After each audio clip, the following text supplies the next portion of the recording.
Последние полгода я борюсь с тревогой. Это состояние отнимает очень много сил. Принятие, казалось бы, простейших решений дается с большим трудом. Кажется, что весь мир прямо сейчас наблюдает за тобой, и судьба человечества зависит от твоего выбора. Но все варианты кажутся одинаково плохими, и ты решаешь ничего не решать. Любая мелочь становится поводом для тревоги. Например, видео в интернете. Сколько зарабатываешь? 3,5-4 миллиона рублей. 2 миллиона. 3,5 миллиона рублей. От миллиона. Миллиона в месяц. Или звонок с неизвестного номера. Становится сложно работать.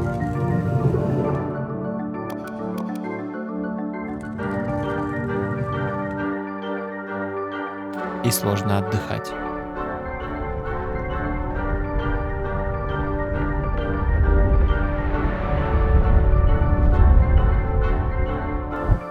Я перепробовал много разных способов самостоятельной борьбы с тревожностью.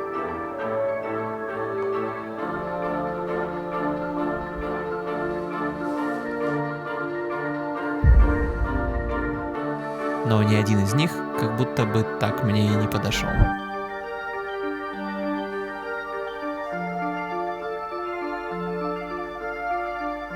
Тогда я вычитал про еще один интересный способ.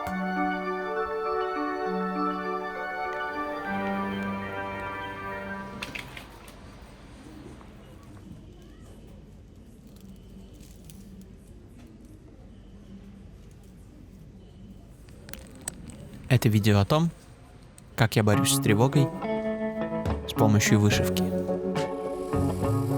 Почему вышивка? Во-первых, мне кажется, это очень медитативное занятие. Ты в своем темпе, в спокойной атмосфере, с помощью иголки и нитки рисуешь маленькие черные крестики на белой канве. Звучит успокаивающе. Правда, я придумал себе очень непростую задачу – объединить вышивку и мою профессиональную деятельность – анимацию. А это значит, что мне придется вручную вышить 221 картинку. Именно столько кадров понадобится, чтобы рассказать мою историю. Историю борьбы с тревогой.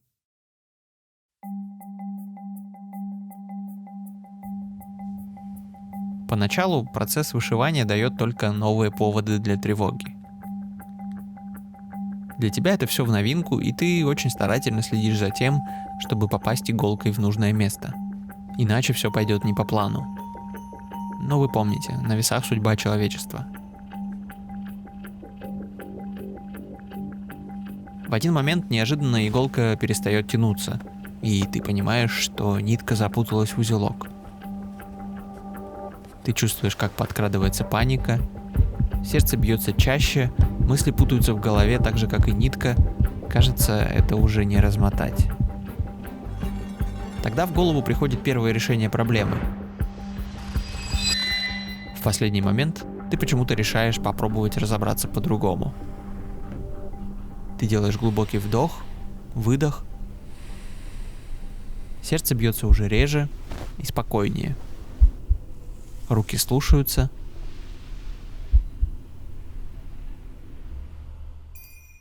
Приходит ясность. Со временем ты подбираешь правильный темп для иголки и параллельно приглядываешь за ниткой. Ты больше не думаешь о каждом микрошаге. Рисунок вышивки становится проводником, на который ты можешь положиться. Теперь это рутина, четко структурированная, но умеющая прощать ошибки. Идеально для тревожного человека. Чтобы получить 221 кадр, приходится вышивать каждый день. Отдельно эти картинки на первый взгляд не имеют смысла, но если собрать их вместе по очереди, то начинает вырисовываться определенный сюжет. С опытом руки уже понимают, что нужно делать, и голова освобождается. Это пугает, потому что у тебя появляется пространство и время для внутреннего диалога, который часто проваливается в тревожные мысли. Тогда ты решаешь применить здесь опыт медитации. Ты начинаешь следить за потоком мыслей, и со временем с большим трудом учишься управлять им, меняя фокус на свое физическое состояние или какие-то позитивные мысли. И чем больше ты работаешь над этим, тем проще это дается. По мере вышивания тебе, как ни крути, приходится распутывать узлы. Это неизбежная часть процесса.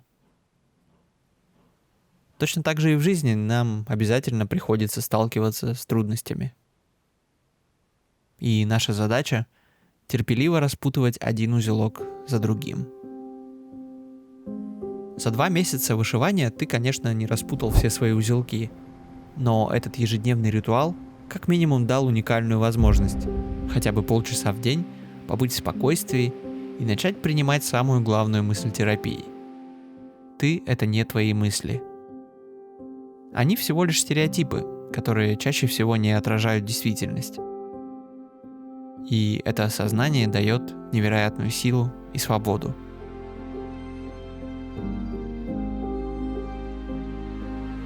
Спустя 2 месяца ты с большим облегчением заканчиваешь этот проект. Уже немного другим человеком. Перед тобой 221 картинка, вышитая вручную.